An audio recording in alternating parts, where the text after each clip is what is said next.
Hello there, ladies and gentlemen, and welcome to another episode of CookieCast. Today on CookieCast, it's the football podcast.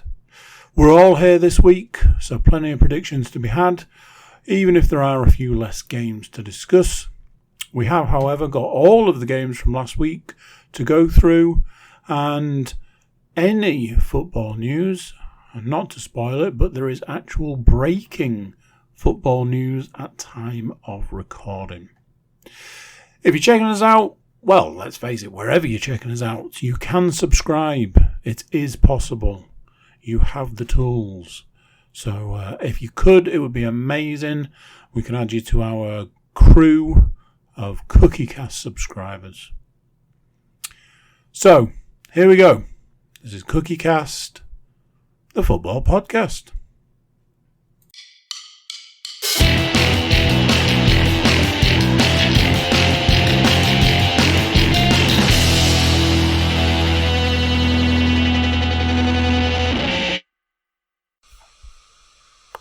Recording in progress. When she's right, she's right. Look at all those lovely faces. For all you watchers out there, lots of lovely faces. For all you listeners out there, it's just me right now, isn't it? There could be no one here for all you know. But let's rectify that. Paul. No one say anything.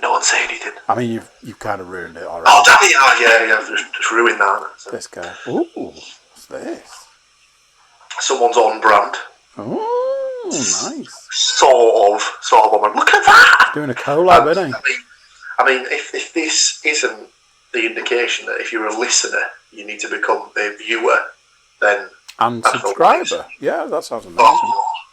Now, that's more important than anything. Don't be a listener or a viewer, just be a subscriber and do everything. But yes, I'm here. I'm borrowing Andy's material here. I'm here. He's here. The other two are here. Which means it can only be one thing. The other two, thanks very much for following me. Thing one and thing two are here. Don't you worry about it, voice number one. I'll take number one. No, that's absolutely right, voice number two that you've just been relegated to after that little outburst. Yes, the voices you may hear in the background are known to you all as regular contributors to the CookieCast format, but we are here for football talk, as is the case. So obviously, Andy, as the host of the CookieCast, is right there. He's waving for all those of you that are listening along. We're also joined by Hull City's Stuart Woodmansey. And last but certainly not least, we are joined by Nottingham Forest for now. This is Matthew Moore. Teetering on the edge at the moment. Mentally. We'll get to that later on. But yes, so welcome along to your weekly fix of football-based... it is nonsense, really. We'll just call it what it is. Football-based nonsense. I believe Matt called it earlier a support group. And if I'm honest, when all three of the teams that are involved in the podcast begin the week in the bottom six of the table, I would say yes, it certainly is a support group for abused football fans. Let's put it that way. Yeah, well, spoiler alert, one of them is no longer in there, so he can go fuck himself, so, Strong start, Matt, strong start. Wow. Somebody's loaded all of his ammo tonight, let's put it that way. But he's expending all ammo. All ammo must go. It's a fire sale. He's been shots left, right, centre, and the back, whatever. Again, as has been said before, shots must indeed fired, but unfortunately it's into the Nottingham Forest goal. Oh, wow. That's right. Fastest gun in the West, baby. Yes. So, obviously, the format has it. Well, if it has a format, obviously, we could just be going wildcat formation at this point. But we usually talk about last week's results, and we see how we predicted those results and whether we've got any points to go through. So I believe Mr. Cook is ready with the book. That definitely rhymes. Mr. So Cook, while you jump in, Mr. Cook does have the book. I think a few of us. I feel Matt's kind of done the best out of all of us, because although he got no points for a reason, and that reason is he didn't put any predictions in. Now the rest of us, I think we need to have a little chat about what our excuses are, because Jesus, it's not a point-heavy week. Will you accept that our teams are dog shit? Honestly, I've had to reevaluate the way I look at the three teams. At this point, if Andy won't accept that our 3 teams are dog shit, I think us 3 just needs to accept that our teams are dog shit.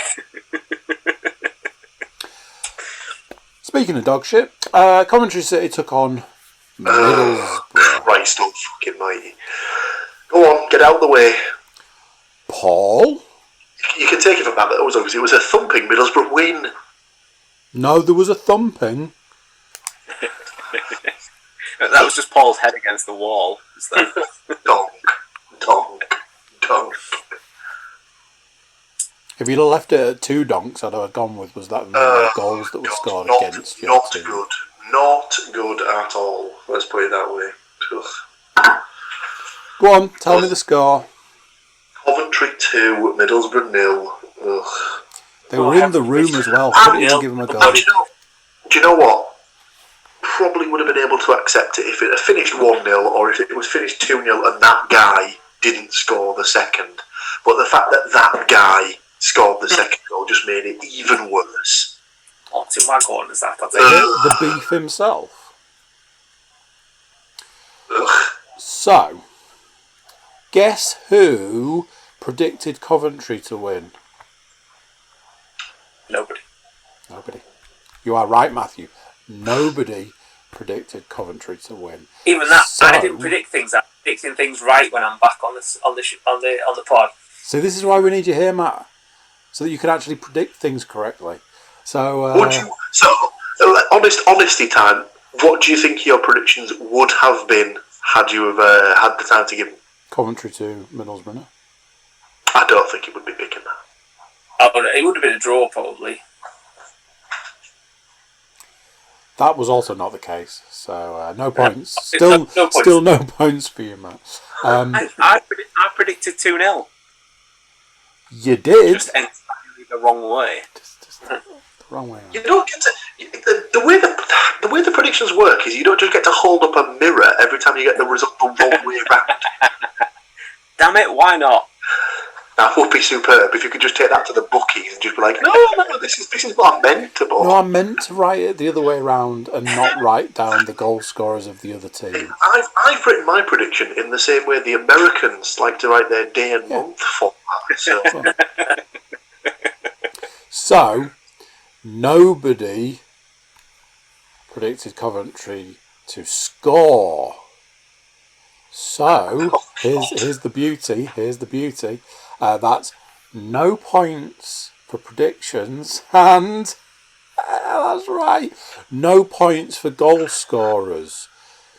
So 4 zeros running in a lovely line. That annoys me because I'd quite like to hear you pronounce the first Coventry goal scorer, please. Gaiokas. Victor is what you're looking There we go.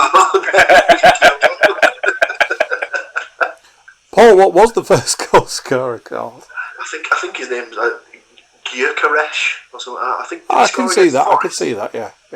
I think he was the guy who scored the equaliser against Forest in the first game of the season. I was waiting for somebody to lay in the joke about he indeed was Victor, but whatever. Leave me hanging. Wagon. Get out. Or Waghorn scored the other one. Yeah, we're not Paul talking pronounces that very differently, but it rhymes with something else. It's it's probably not a word that can be broadcast without Scores next Tuesday, and the next Tuesday after that.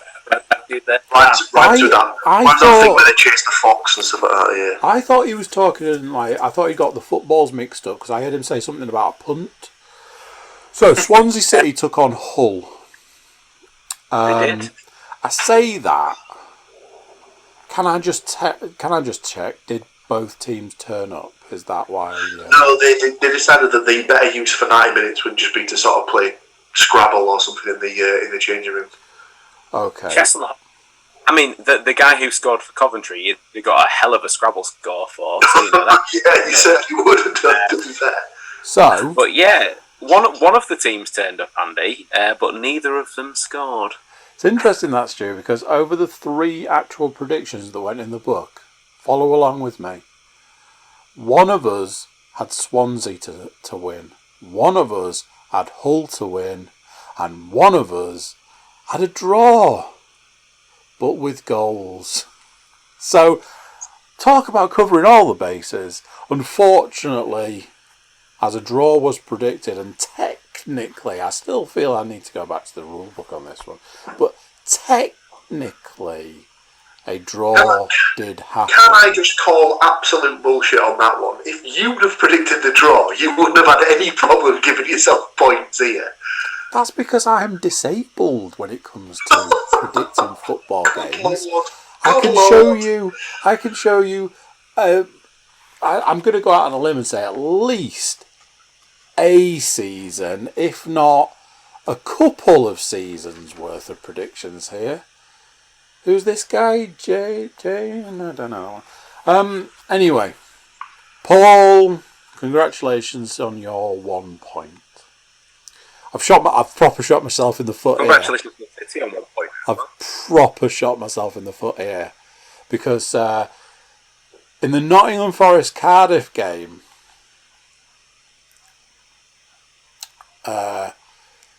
somebody got a point. Go on, Matt. What was the score in the Nottingham Forest Cardiff game? I mean, to be honest, this is the called the Matt special. What do you predict the Forest score to be? 2-1 to the other team. So Forest, surprisingly for this season, took the lead, and friend of the podcast, eternal hopeful of being scoring. Lewis Graben got his first goal of the season, and it was going swimmingly. And then the footballing mastermind that is Mick McCarthy made a double substitution that brought on Kiefer Moore, bringing kind of upset to the family name. Oh, lovely. Colwell. He brought his lamppost with him for a game, did he? That was nice of him. And then they brought on at the same time they brought on Colwell, who scored a brace and turned it round, and that was that. So, here's the thing. Paul, stroke of genius, predicted 2-1 to Nottingham Forest. Had no faith in Grabham to get a goal, but thought, lolly, he's our man. Stu picked up the best get a draw on the books, as we like to do. Also did not pick up any goal scorers. I, having pushed Nottingham Forest out into the sea on a boat, fired a flaming arrow into that boat, actually put Cardiff down to win. So I got a point. I did not get a goal scorer. So take solace there. So if anybody is keeping score other than me, so far for the week, Paul's got 1 point. And so have I. All to play for. Something's gone tragically wrong here. I think this is what the bookies dream about, to be honest. Tell you what, the bookies don't dream about. There was a week a couple of weeks ago where I think there was one game in the conference that finished 0-0, but every other game was both teams to score and over 2.5 goals. So if anyone had taken out that coupon, the bookies would have been fucked. So, we had to wait for games to finish this evening, so we filled our time with other juicy... Not to date the podcast at all. But we did fill our time wisely. Do go and check out some of the other podcasts we have to offer. Stu might give some idea of what that might have been. But what we weren't waiting for was Hull City's result against Blackburn. I mean, that's a subjective opinion, Mr. Cook, because I am still waiting for Hull City to get a result against Blackburn.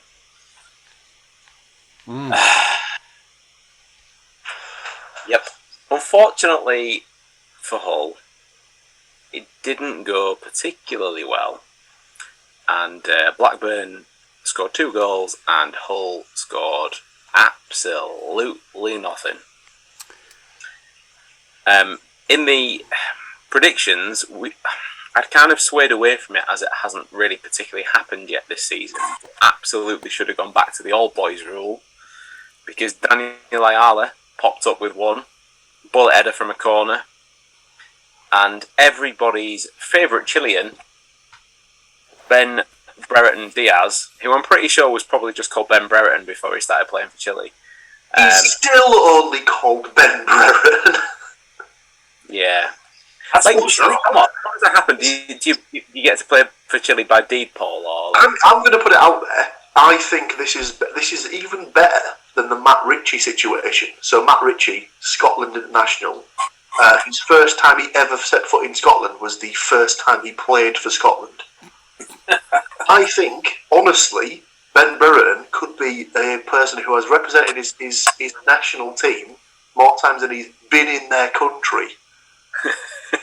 I honestly don't reckon he's ever been to Chile, because all the Copa America games were in Brazil, weren't they? So, and that's when he made his debut. But yeah, He's been to Chile when it's cold, He does play in Blackburn. oh, here we go. At least it's not me doing this.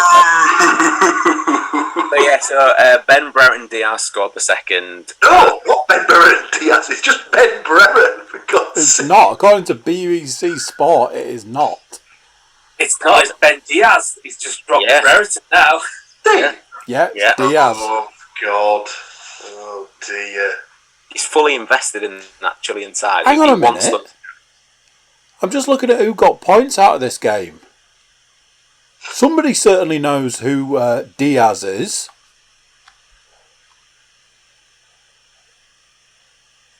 That's right. Complains about his name, but he predicted him to score. Didn't predict him to Brit, did he? Do you know what? Minus points. We discussed it. Put me down if I've put Ben Brereton Diaz. Give me minus points if you want. No, you didn't. You put Diaz. In that case, give me minus points because I deserve it. Because that's not his name. Well, I want to see his birth. I want to see his birth certificate before I start calling him anything. So, no. Well, no. It's one of those things. It's always good to have faith in your own club, isn't that right, Stu? Because Stu managed to get some points out of this prediction by going against his own team. So there was a point there. Paul, by incorrectly naming a footballer, also got a point. And this guy, that's right, true to form, back to getting no points. Speaking of no points, who's going to do the honours on this one, gentlemen, seeing as Nottingham Forest took on the mighty Borough? I'll let him revel in it. Well, so, obviously, pulling back the curtain and peeking behind said curtain, obviously, not to date the podcast at all, but we've been recording this evening prior to this particular recording.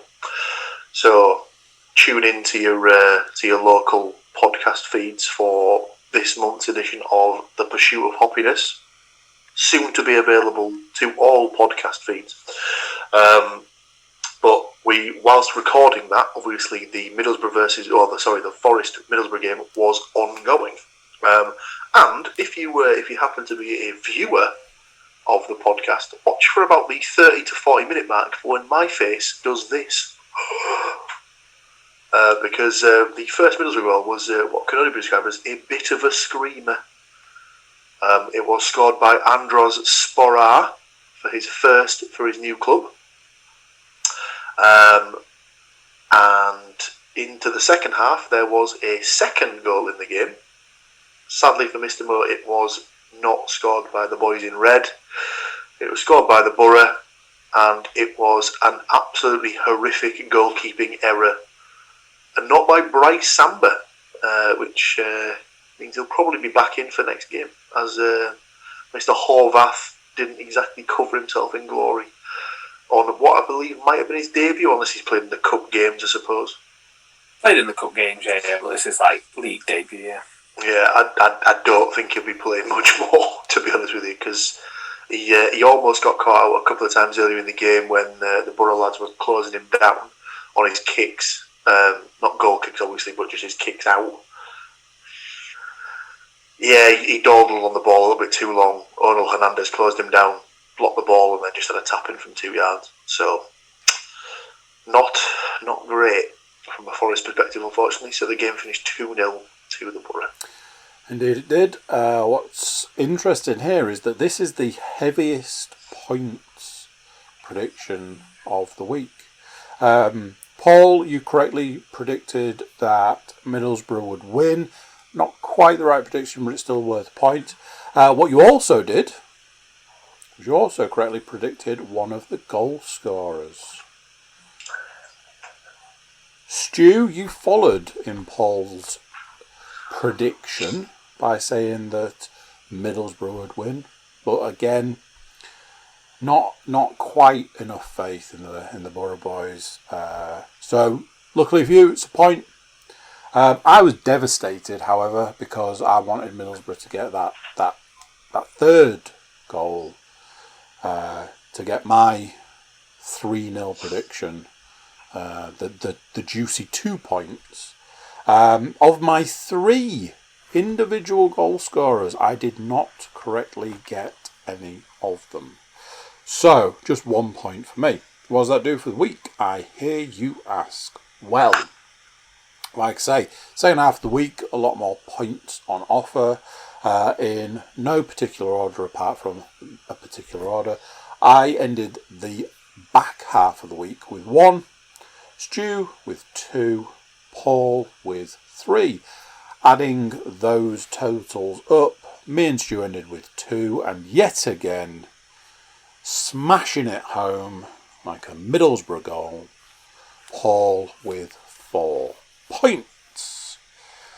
Now then, I believe there is cup action this week, and what that generally does is it means that there are only 3 games.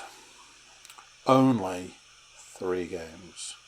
3 chances to get points, 3 chances for the home teams to get themselves some points.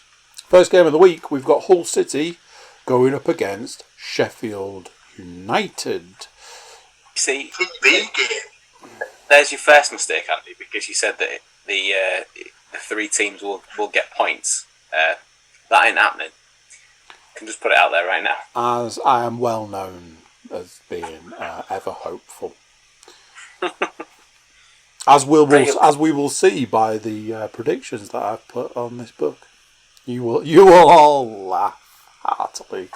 I have gone in already. Stu will go last. So, Paul, Matt, would one of you like to take the honours? Do you want me to give you mine? Give you a little taster? I'll tell you what. Why don't you sandwich your prediction in between mine and Matt's? Okay. I don't think Sheffield United are anywhere near good this season. I know a few people have tipped them up to be promotion prospects. That's true. But I think they've started the season bang absolutely terribly. They're leaking goals. They're not very good. So I would like to go for a 1-1 draw, please. Goal scorers? My boy Lewis Potter hadn't scored for a while. Stick him down to Bag. Okay. And I don't know if he's injured or not, but I haven't heard the name Ollie McBurney said for a while, so I'll go for him to score, please. I heard it just now.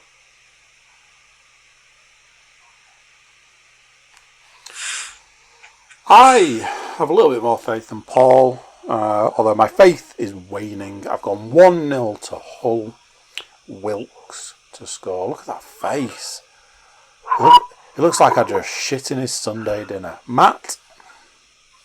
I've gone 1 each. See? Catching. Just looking at shit. I've missed my weekly butchering of somebody's name, so McGuinness. Have we all just picked the guy that we picked as the top scorer for all? I think so. It's been a while. I couldn't remember.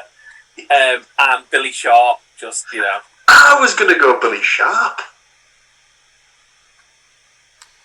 But yeah. Go on then, Stu. Tell us all where we've gone wrong here.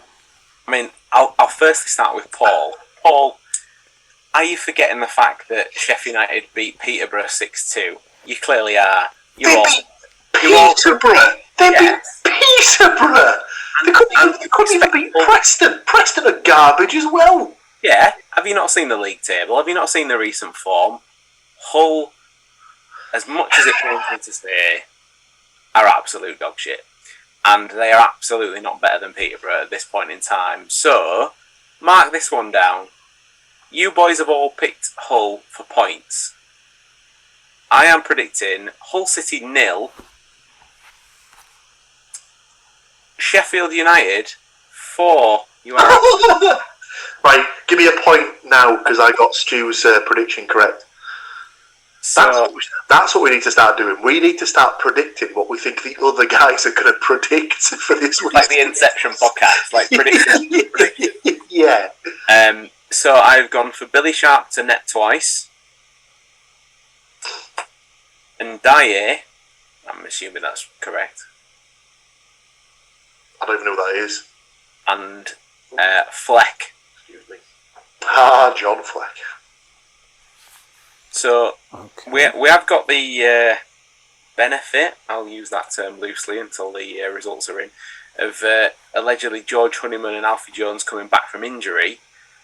But as Hull haven't scored now in around 6 hours... Whoa. Breaking news for the podcast. Chris Hughton's been sacked. No, but it does involve a club that is quite close to all our hearts. Wayne Rooney's Derby County. I've just put on the Sky Sports news feed to see if I can find...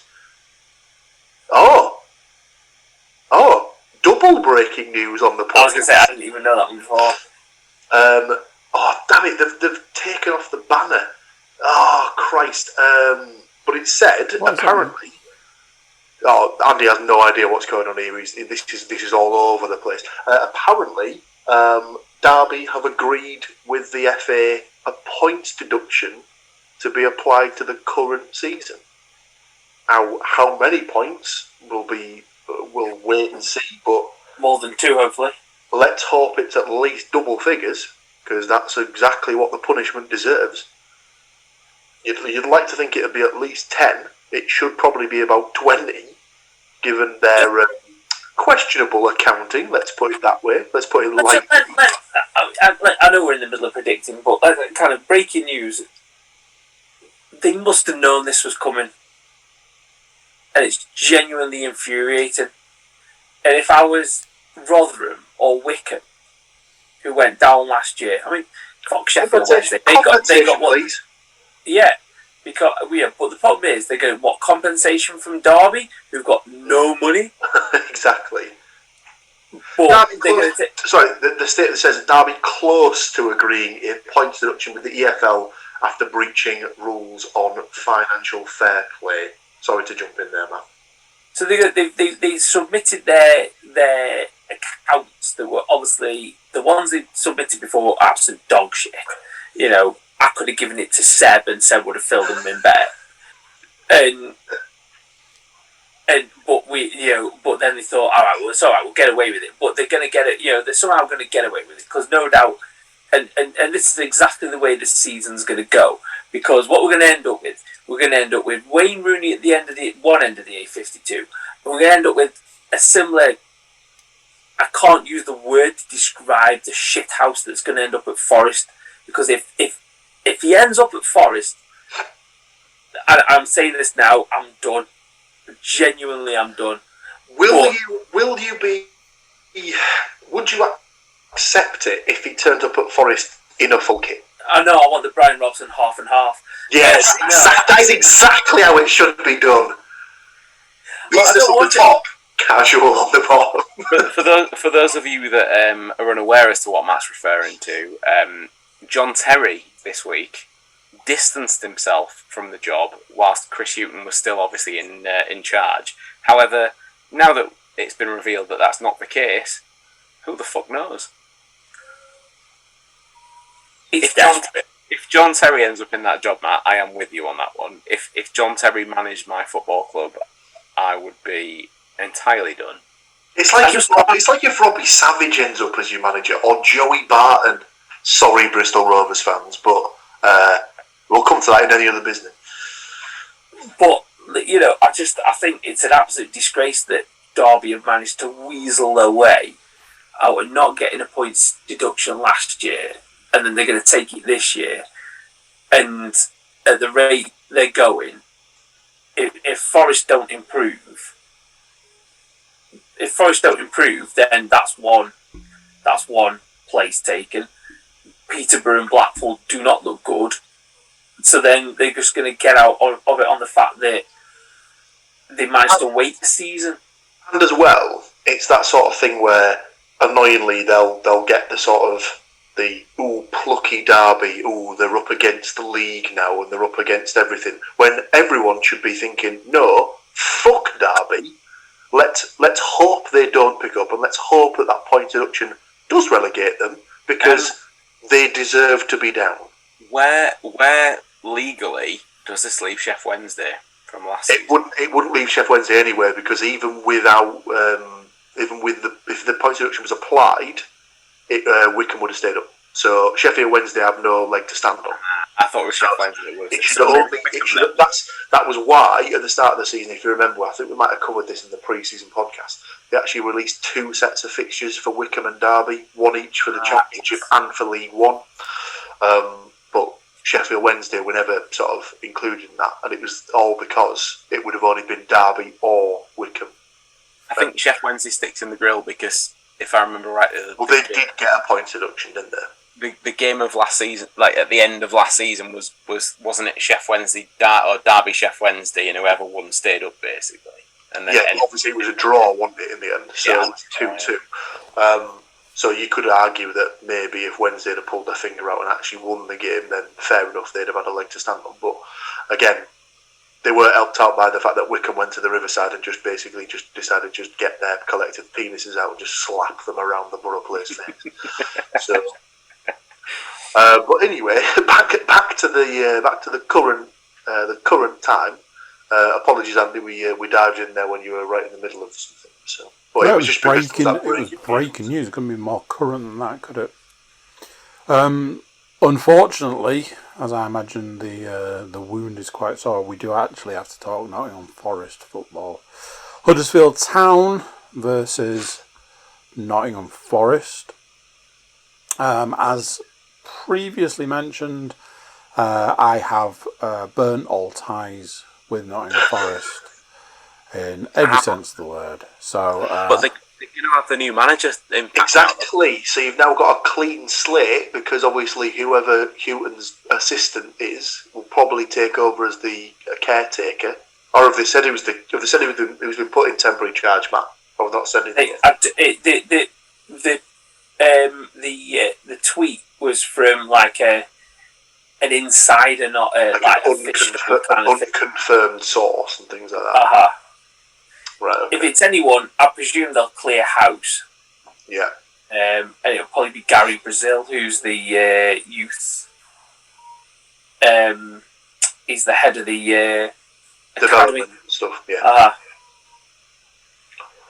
See, I think that could change. I mean, if you want, I'll dive straight in. I'll give a prediction. Yeah. You say Huddersfield are at home. Yeah, I suppose Forest have just had 2 home games on this. So. Yeah. Huddersfield are in good form though, which at the start of the season is annoying because they were one of my outside picks to go down. So they're kind of just wangling the old penis in the face, aren't they? Rudely. Let's go bold. 0-1. You heard it here, Matt. Goal scorer. Dance on. Jump on the bandwagon, my friend. I will go with Yates. He didn't score tonight, but he did get a yellow card.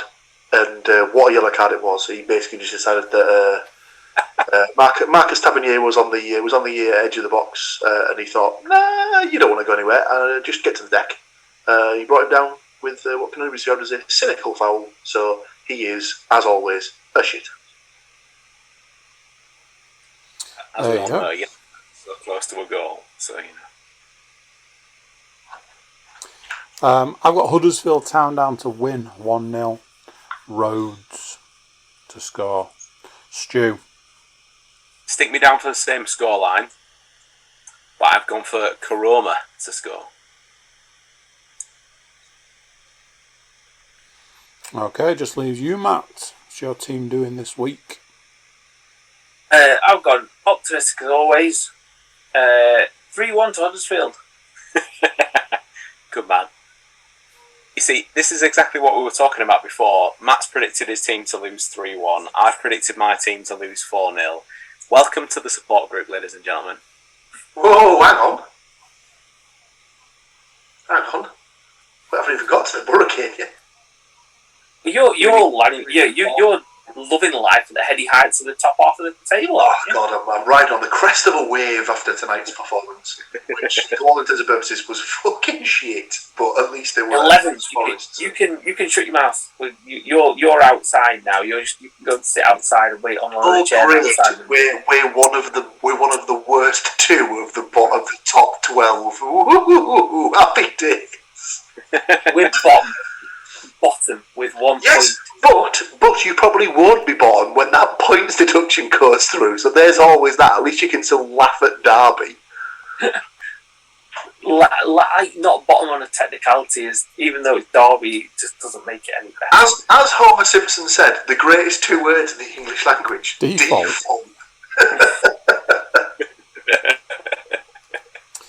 Right, give us some goal scorers then. I've got Toffolo. I think he's a right back in me. Pardon? I think he's a right back in me, Henry Toffolo. He scored 2 or 3 goals this season, I think. Jesus.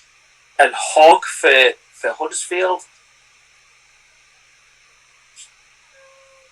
And I've got Garner for Forest. Did I miss one there?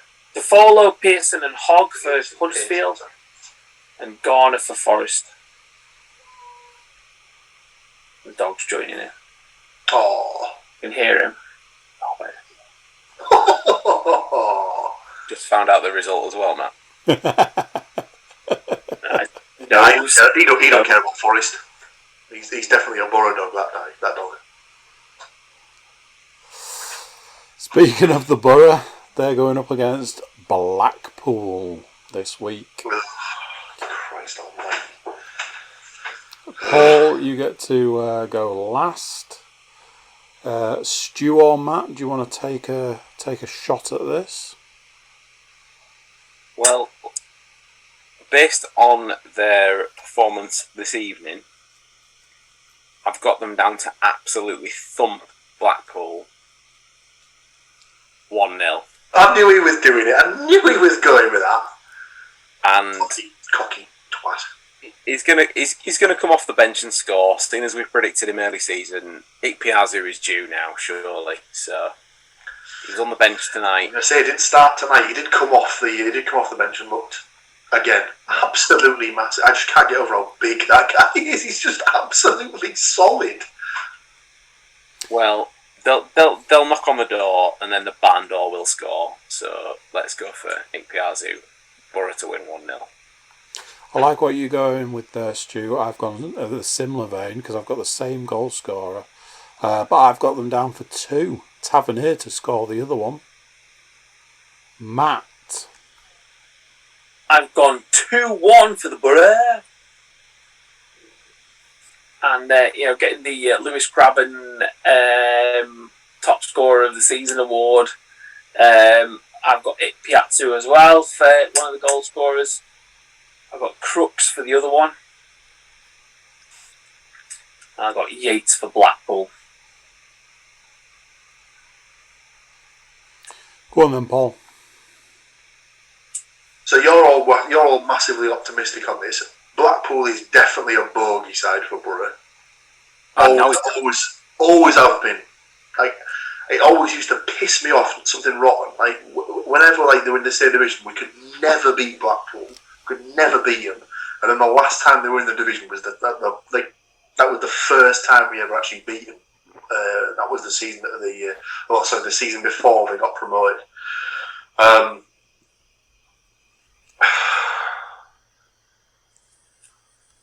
I'll go for a 1-1 draw.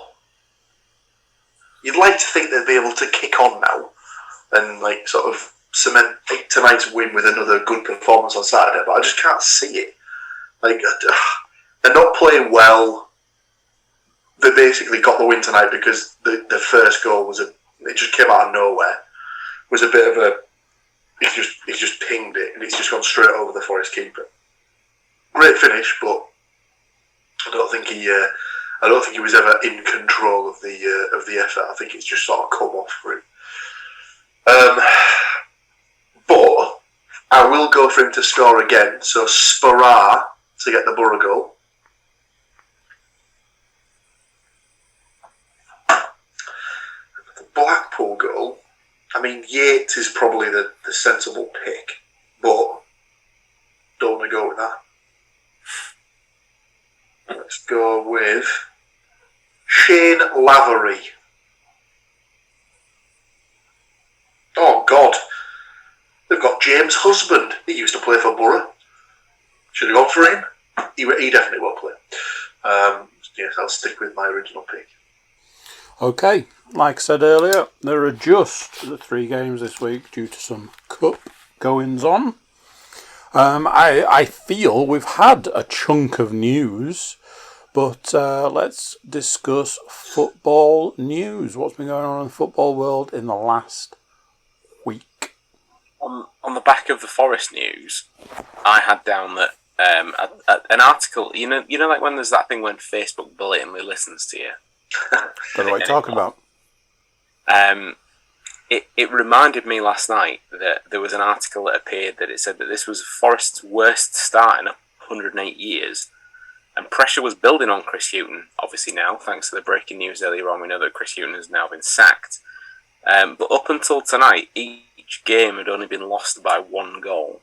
So it was kind of tight margins, but it just shows you the difference that those can make, I guess. But yeah, worst start in 108 years is kind of, without meaning to rub it in, Matt, is kind of a big deal. I think where did we have? I can't remember when we had the discussion about whose team is the bleakest, and you and Paul put very worthy arguments, but I also offered the thing of the fact that you'd both been in the Premiership in between the time that Forest had been relegated. You'd both been to a cup final of some sort in between the time that Forest had been last been in the Premiership. And I haven't had the pleasure of listening to him for a while, but I know when Forest got relegated from the Championship the first time, the first time last time that it happened, they played this bleak montage from like Forest getting relegated from the Premiership for the last time, and then it's like here's David Platt, and that went shit, and here's the playoff semi-finals against Sheffield United. Well, yeah, that wasn't at least at all heartbreaking, and it was just kind of like this kicking, just a continual kicking, and the club, I don't know, like I don't want to. It's it's football, and I know it doesn't really matter, but you just kind of think, how is a club so poorly run? And God knows how much we paid for this guy from Derby, who looks about 5, and he came out this week and was like, yeah, I need 3 transfer windows to turn this around. And you feel like saying, that's fine, but at this club, you don't get 3 transfer windows. Your manager sure as hell doesn't get three transfer windows. And, the Forest fans are on Houghton's back, and some of his tactics are absolutely bizarre. They're so negative. It's infuriating to watch. But I think I messaged you guys before, and for a squad that is bloated, it is completely devoid of talent. And there's not. You look at the team and you think,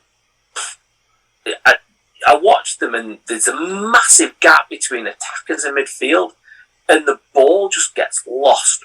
They win the ball, and it's just straight back to the other team, and they're straight back on the attack. And I can't see it changing. I don't care who they bring in, Chris Wilder, John Terry, fucking, dig Alf Ramsey up and see if he can do anything, dig Cloughie up. It's just, don't fucking hell, seriously, don't. And that's another one. Add that to the list. I'll write you a list, and if those people come to the club, be in the comments on the YouTube version of the podcast. These are the people. Arrive. Matt won't be here next week. Is it that sort of thing? Do you think that they're just missing teams that are struggling? I always feel they always need that one player who will kind of just sort of float around, and if the chips are down, he'll look to pick the ball up and just spark the game, and he'll look to get on the ball, and he'll try and set the pace, and he'll try and dictate the play if he needs to drop deep to sort of send ranging passes and stuff like that. He will, and they just don't have that sort of you'd imagine that Lolly should be that sort of creative spark, but it just seems like he's off the boil for a year at least. It seems bizarre that one match can implode a whole football club. Well, I was just going to say, he seems like he's one of the people who seems to be affected the most by that game that kicked him out of the playoffs 2 seasons ago. I don't know. Me huffing and puffing, putting my hand over my mouth, doesn't make great podcasting content, but you're just flummoxed. I'm absolutely flummoxed at how a club can be. Nobody knows the full details of Harry Arter coming to Forest. But a thing that I read during the week is 4 million. Apparently, we paid Fulham 4 million for him, and the wages are upwards of 20 grand a week. That is criminal, isn't it? That's awful. And by the end of last season, he was banished to the under-23s because he wasn't wanted around the first team squad because he was that toxic. What the hell? Like, I just, it's bad, isn't it? That's bad. That's really, really bad. It's a series of, right, and it comes across as xenophobic or whatever. Right, let's buy a foreign player who apparently is good in the league that they're already in, but can't hack it in the championship. And I don't want to be, can you do it on a very nice contract? But it's a real kind of twattish British thing to say. But bringing in shit player from the Greek league after shit player from the Greek league, player from the French second division, player from the Dutch second division, player from you name it. I'm going to sound really judgmental in it. Put me on Sky Sports where British leagues are the English league's the best league in the world. But the second division in France is not good. The second division in Portugal is not good. The second division in Spain is not good. And that's where all the players that are coming in, Nuno Costa, that we spent God knows how much on, he came from somewhere else. This guy that we were meant to sign in the transfer window that was at Sunderland for a heartbeat and Fulham for a bit was coming from the second division team in France. And Josh Madger, maybe. That's the one. And Forest fans are like, sticky situation across the board for everybody. Oh, it's going to be great when he comes to Forest. Why? What has this guy done anywhere? Because, he was great for Fulham. When? I missed him being great for Fulham. I missed him scoring goals for Fulham. And it's this kind of like, maybe in my head I've got it wrong, but the Championship is not a difficult league to solve. Get yourself a 20-goal a season striker. Get yourself a midfield that can supply them with the opportunities to score, and get yourself a decent defence. Now, I think Forest have got a good defence. I think that their back four is pretty solid. The keepers are a bit shaky at the moment, but when you spend 80 out of 90 minutes defending, something's going to go wrong. Yep. And there's no there's no outlet. There's no, Graben just doesn't look good enough, or looks like he's got aged. Taylor's not good enough, and they haven't invested in the right places. We've got God knows how many wingers. If anybody wants a winger, Forest have about 10 of the fuckers. So if you want a winger, we've got spare ones. Well, you just signed another one on loan from Borough. So, fair enough, he can play right back or he can play right wing back and stuff like that. But I don't know if it's that sort of thing where something ain't right and like there needs to be like a long sort of deep overhaul at the club or something like that. Because, like you said, it's crazy that what if you can almost track it to that one game against Stoke that just ruined them getting in the playoffs, and ever since then they've just been on a slide. I really, really hope it doesn't go this way. But the one thing I'd say is that if you look at where Bolton are now, and you track to where their sort of like their fortunes changed, it was an FA Cup semi-final defeat against Stoke, where they got absolutely pummeled 5-0, and since that day, Bolton have just been on the slide. There was this, on Forest Twitter and all that kind of thing, there was this big celebration that they kept hold of Johnson, they kept hold of Worrell and all this kind of thing, and part of me was like, no, just get rid. And it sounds terrible, because you think, well, this guy's apparently a £10 million defender. What could we do with 10 million? You could do a lot. You could do quite well with 10 million. Sell Johnson for 10 million, because he's not getting a game anyway. And when he does play, he's getting completely bypassed by the crap football that's being played. And I suppose when in the division that we're all in, 10 million quid can basically buy the spine of a team. If you make the right purchases, it can buy you a top class. Well, I say a top class centre half for this level. A top class centre half. It'll buy you a creative midfielder you might have to pay a little bit more, but it will get you it. And in theory, it probably won't get you a 20 goal a season striker, but it'll get you a 10 to 15 goal a season striker. We can go and fight. You can go and offer the top club in League One 10, 12 million for their top striker. Exactly. Ivan Toney's a perfect example, isn't he? Because he's basically had a season with Peterborough where he scored however many goals. He basically got his big money move to Brentford, tore the division up, and he's now in the Premiership. So, who's the other guy they've got? Is it the Clark somebody at Peterborough? Johnson Clark Harris. Yeah. Obviously he's still with Peterborough and he's not exactly hit the ground running, but you'd imagine there is goals in him and stuff like that.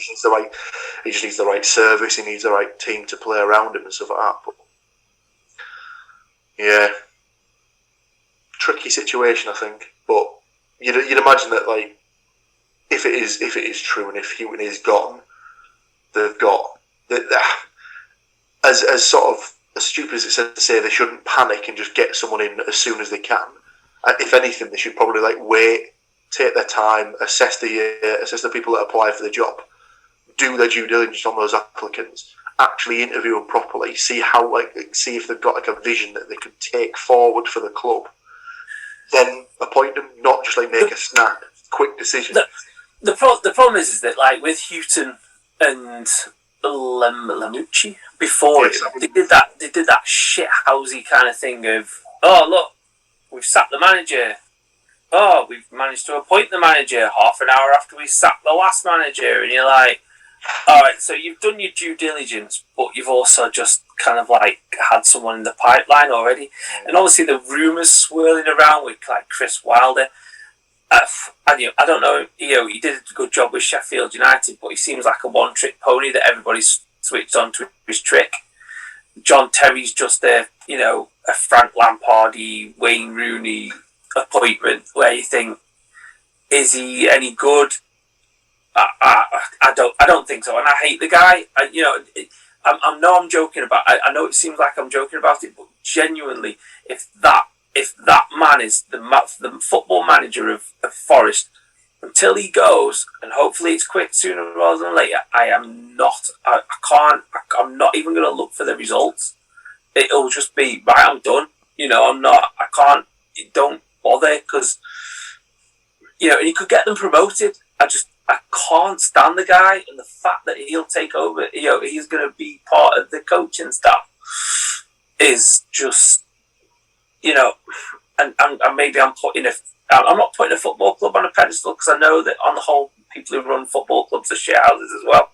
But I can't stand him, and it's and put him in the Joey Barton, Robbie Savage, Martin Waghorn, take your pick out of it. Wayne Rooney. What's he gonna do? What's he gonna do for Forest? Because I'm not being funny or anything. We've all seen who the mind is at you can't say, oh yeah, he had something to do with Villa's success. We've seen who the good mind is at Villa, because the guy who's the good mind is still there. True. Very, very true.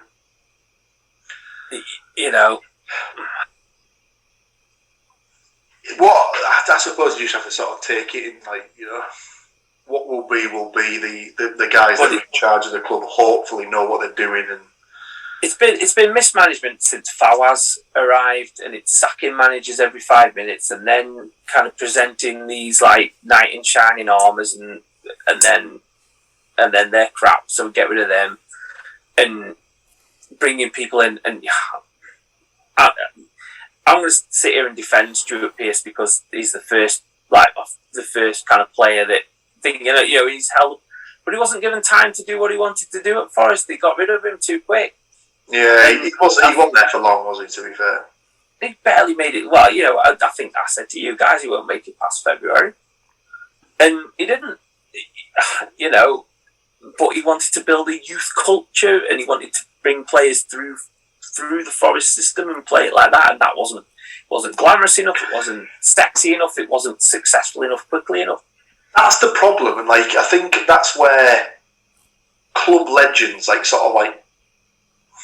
they'll fail in this new sort of like world because I'm not going to say that like Jonathan Woodgate was an absolute legend for Borough, but he was a local lad. You know, he played for the club on 2 separate occasions. He was from the area. In theory, like, you know, he got the ethos of the club. And when he came in, he wasn't given an awful lot of money to spend because obviously there wasn't much money there to give him. But the players he brought in were younger players that were earmarked for the future. It was a case of, and I think he even used the phrase, the golden thread. So the idea was that they were going to sort of build from youth and then like, have these players for the next 5, 6, 7 years that could basically progress through the league, get them promoted, establish them as a Premier League club, and they build from there, like a Southampton sort of model. Like Southampton's a pretty like any team that's in the sort of the middle of the Championship table now should basically look at Southampton or Brentford as the method of how to sort of run your club. You know, buy players. I mean, Brentford have taken it to the next level. They do the sort of the whole Moneyball technique, like the film, and yeah. Well, I think that's the idea behind the guy at Forest. That's what he's meant to be, because obviously that was like what Barnsley were doing. I can't see him being here in 18 months' time when he says that his plan will come to fruition, and you just think, you know. Last thing, because you know you guys don't want to listen to me bitch and moan about Forest for half an hour, but you know we signed 2 players in the transfer window. Do you know why they're not playing? Not registered properly? No. Injured? No. Can't afford their wages? No. Something really daft and simple and just indicative of the times that we're in right now. They've got massive thighs and they can't find shorts big enough to fit them in. They've not been double jabbed. Yeah. They've got to go into isolation. So they can't play for the club because they've been signed and they were still on international duty. So then when they eventually came into the country, they're like, oh yeah, they've got to spend 10 days in isolation because they've come from a red zone. What the fuck?